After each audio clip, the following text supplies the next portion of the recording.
Okay. आणि unfortunately काय झालं, माझ्या वडिलां पोस्टामध्ये म्हणजे क्लेरिकल लेवलचे, पण त्यांचं काय झालं, त्यांचे वडील वयाचे 54व्या वर्षी वारले.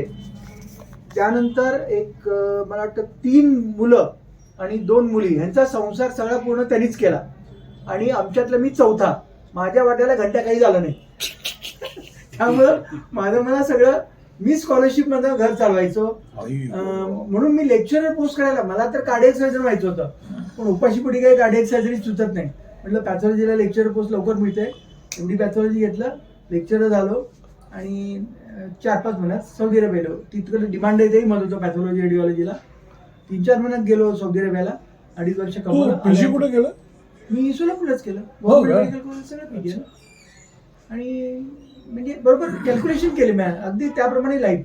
नंतर मग मुलाला MBBS ला 40 लाखात ऍडमिशन मिळवून दिली. म्हणलं आता 1 कोटी 2 कोटी इन्कम टॅक्स भरून वगैरे अवघड आहे.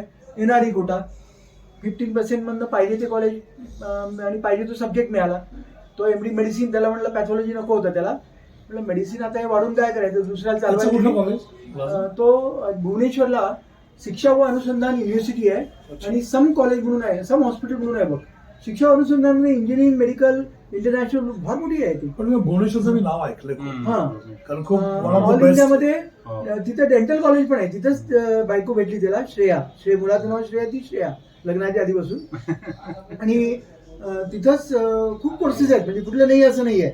मला पण ते इंटरनॅशनल रिलेशनच्या मिटिंगच्या वेळेस फॉरेन सेक्रेटरी ऑफ इंडिया बरोबर मिटिंगवर बोलवायची गुगल मीटला. मी सौदी अरेबियाचा, अजून कोण, बऱ्याचशा जर्मन युनिव्हर्सिटी तिकडे. शिक्षा व अनुसंधान आणि सम हॉस्पिटलचं नाव 2550. आता 24 वर्ष सेवा केली. आता शेवटी म्हटलं आपलं बघावं. आता म्हातारपण समजा चुकून मी 100 वर्षापर्यंत जवळ तर पैसा कुठे माझ्याकडे.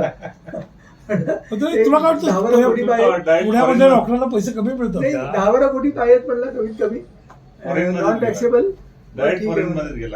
24 वर्ष पाहिजे. आणि काय होतं, मला झोपायला एवढं काम होतं, फॉर्च्युनेटली और अनफॉर्च्युनेटली एवढं काम होतं. मी बऱ्याच वेळा दिवसातनं रात्री, म्हणजे रात्री झोपायचो नाही, दुसऱ्या दिवशी झोपायचो.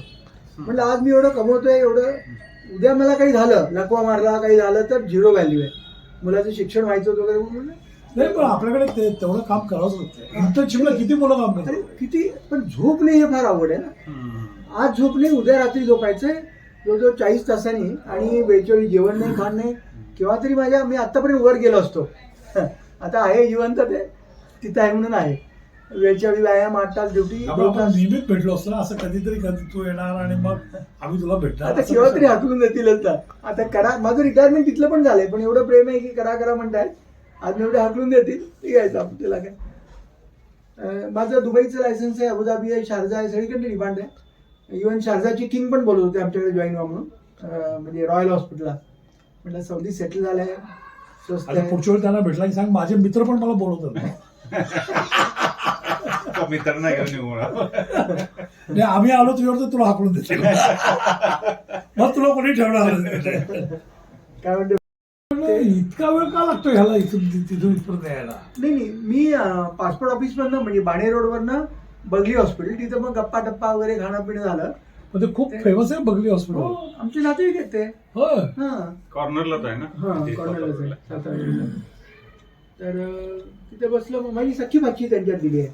MD मेडिसिन आहे, नवरा MS ऑर्थोपेडिक आहे, आई पेन मॅनेजमेंट कन्सल्टंट आहे. इंटरनॅशनल फिगर आहे, म्हणजे इंटरॅक्टेबल पेन असतात ना, की कशाने बरे होत नाहीत, मग ते ब्लॉक करा नर्व, किंवा काही ब्रेन ट्युमरला किंवा नर्वचा